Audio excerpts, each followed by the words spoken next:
Ward 27 नानकारी के वाल्मीकि समाज के प्रतिष्ठित सदस्य एवं अखिल भारतीय वाल्मीकि समाज विकास परिषद के अध्यक्ष श्री मुन्नीलाल नेताजी का निधन हो गया। समाज के क्रांतिकारी नेता सम्मानित मुन्नीलाल जी के निधन की सूचना मिलने पर बीपीए न्यूज़ को बहुत दुख हुआ। मुन्नीलाल जी समाज के हितैषी थे, जिन्होंने वाल्मीकि समाज का ही नहीं बल्कि समूचे दलित समाज को जोड़ने का काम किया, जो केवल नानकारी के ही नहीं बल्कि पूरे कानपुर जनपद के समाज के सम्मानित नेता थे। उनके निधन पर समाज को बहुत बड़ी क्षति हुई है। सम्मानित मुन्नीलाल जी को हमेशा समाज हित के संघर्षों के लिए याद किया जाएगा। मैं भगवान से प्रार्थना करती हूँ कि भगवान उनके घर वालों को इस दुख की घड़ी में दुख सहने की शक्ति दें। बीपीए न्यूज़ के परिवार की ओर से नेताजी को विनम्र श्रद्धांजलि। शुरुआत की थी तो उन प्रारंभिक समय में मैं उनके बारे में जान पाया था कि नानकारी जो क्षेत्र है वहाँ पर जो भी जो वाल्मीकि जाति थी उनके साथ जो तरह तरह के भेदभाव थे आईआईटी में लेकर के या वो नानकारी गांव में तमाम तरीके की जो परेशानियां थी, छुआछूत की समस्याएं थी या विभागीय रूप से उनकी वेतन की समस्या थी या उनकी अन्य तरह की समस्याएं थी प्रमोशन को लेकर के, उन सारी चीजों में इनका बहुत ज्यादा दखल रहा है। और साथ ही साथ समाज के वो चौधरी भी रहे हैं, है ना।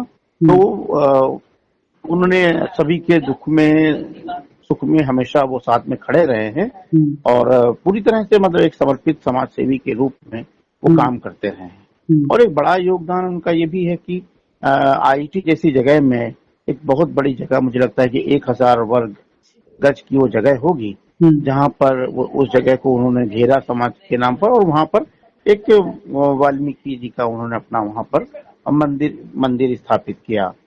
और इसलिए और साथ ही साथ हर वर्ष वहाँ जो जयंती का कार्यक्रम करते थे, और इसके अलावा जो बिठूर में महर्षि वाल्मीकि जी का आश्रम बना हुआ है, उस आश्रम में हर साल वाल्मीकि जयंती के अवसर पर वो कई बसें भर करके बड़े जुलूस के साथ में और झांकियां निकाल करके उस प्राचीन जो वाल्मीकि मंदिर है बिठूर का, वहां पर वो लेकर के बसों से भर करके लोगों को लेकर के जाया करते। उनका समाज में बहुत।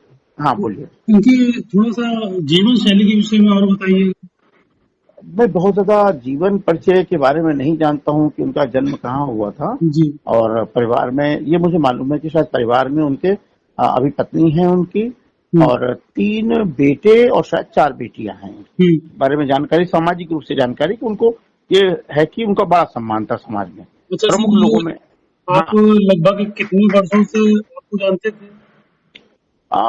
मेरे ख्याल से जब हमने अखबार अपना शुरू किया है 2008 में, जी 2008 में, तो उसके बाद ही शायद साल 2 साल बाद उनसे मतलब पहली बार परिचय हुआ होगा। 2-3 बार मैंने नानकारी की न्यूज डाली है या वाल्मीकि जयंती की न्यूज डाली है, तो उनका जो सामाजिक जुड़ाव रहा उसके बारे में लिखा है। लेकिन ये हुआ कि उन्होंने अंतिम संस्कार क्या हुआ कि उन्होंने अपने पूरे शरीर को देहदान कर दिया था। तो आज उनका अंतिम संस्कार किसी घाट या शमशान में नहीं किया गया, बल्कि मेडिकल कॉलेज से गाड़ी आई थी और देहदान अभियान वाले जो लोग हैं वो उनकी बॉडी को लेकर के चले गए। और शायद उनकी बॉडी कानपुर में नहीं रखी गई है क्योंकि कानपुर में शायद पर्याप्त जगह नहीं है, यहाँ पर फुल है, देहदानियों की जगह नहीं है। तो ये शायद कन्नौज के तिरवा में शायद वो उनका जो शव है वो तिरवा मेडिकल कॉलेज को चला गया। Tirwa medical college. हाँ जी। ओके सर, बहुत बहुत धन्यवाद आपका जो आपने हमें मुन्नीलाल जी के बारे में इतनी अमूल्य जानकारी दी। हमारे पिताजी ने देखिए 40 साल नौकरी की आईटी की और नौकरी के साथ साथ उन्होंने सोशल वर्किंग किया। और हमारे यहाँ एक अखिल भारतीय वाल्मीकि समाज विकास परिषद करके एक संस्था उन्होंने खोली, जिसके वो करीब अभी तक वर्तमान में मतलब आज की डेट तक वो मतलब कल की डेट तक वो अध्यक्ष रहे। जब से खोला तब से आज तक मतलब वही अध्यक्ष रहे, करीब 30 से 35 साल लमसम। हाँ 41 साल वो अध्यक्ष पद पर आसीन रहे। और हमारे यहाँ जो हम लोग नानकारी में रहते हैं, आईटी से लगा हुआ नानकारी है। नानकारी में कम से कम मतलब बहुत ज्यादा तो नहीं थे उस समय लोग कर्मचारी हमारी कौम के। उनके बीच में एकत्र करके सबको एक माले की तरह उनको पिरो के सबको रखना और लोगों में एक अच्छी ऊर्जा भरना और लोगों को मतलब बच्चों के प्रति, शिक्षा के प्रति जागरूक करना, इस तरह के कई उन्होंने इस तरह के लोगों के अंदर जागरूक करने का काम किया है। और समाज के अलावा और अदर समाज में भी उन्होंने हमेशा लोगों में मतलब एक सेवा भाव की मतलब सेवा भाव रखना, और लोग रात में 12 बजे भी आ जाएं तो अगर उनका कोई दुख है तो उसमें खड़े हो जाना। मतलब इस तरह के उन्होंने कार्य, मतलब जो सोशल वर्किंग जितने भी इस तरह से जुड़े हुए कोई भी कार्य हो वो हमेशा उस पर खड़े रहते थे। और सच्चाई को, मतलब सच्चाई अगर है तो उसको मतलब दम से कहना कि मैं यहाँ पे सच हूँ, मैं सही हूँ तो हूँ। तो सच्चाई के प्रति हमेशा लड़ने वाले। अच्छा, बाबूजी जो उनका बर्थ प्लेस यानी उनका जन्म स्थान कहाँ का है? जन्म स्थान ये मैनपुरी किसनी के पास में गांव था कटरा करके जी, वहां पे थे। उनकी डेट ऑफ बर्थ 1947 थी। और जो मेरे पिताजी थे करीब 6 मंथ के थे तब हमारे बाबा एक्सपायर कर गए थे। फिर हमारी दादी ने बड़ा परिश्रम करके उनको पाला अपने मायके में जाकर, और मायका उनका ये आपका नांदेड़ पड़ता है। अब इस समय जिला कन्नौज में आता है। गांव है छतनेपुर करके।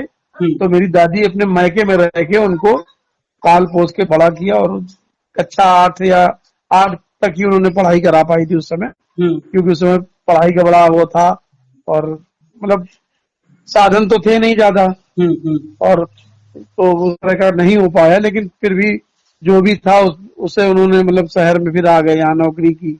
नौकरी से वो आगे बढ़ते चले गए। आज हम लोग को इतना समर्थ कर दिया कि हम आपसे बात कर पा रहे हैं।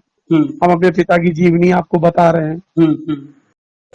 मुन्नी लाल जी वरिष्ठ समाज सेवी, कर्मचारी व मजदूरों के हित में हमेशा संघर्ष किया और लोगों को न्याय दिलाया। ऐसे समाज सेवी को कोटि कोटि नमन। इनको हमेशा एक स्वतंत्र क्रांतिकारी नेता के रूप में याद किया जाता रहेगा।